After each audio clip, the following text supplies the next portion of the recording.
Praise the lord. ఈరోజు బైబిల్లో నుంచి కొన్ని మాటలు మీతో పంచుకోవాలనుకుంటున్నాను. శోధన సహించువాడు ధన్యుడు. యాకోబు పత్రిక 1:12. అపవాది 3 విధాలుగా శోధిస్తాడు. పాపం చేయటకు శోధిస్తాడు, సమృద్ధినిచ్చి శోధిస్తాడు, శ్రమలు పంపించి శోధిస్తాడు.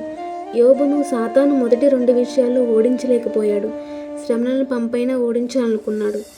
యోబును సాతాను భయంకరమైన శ్రమల పాలు చేశాడు. ఒక్కసారిగా కుటుంబము, ఆస్తి, ఆరోగ్యము కోల్పోయాడు.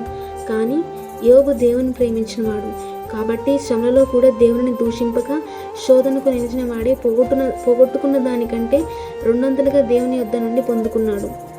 కాబట్టి నీవు కూడా శ్రమలచే శోధించబడుతున్నావేమో.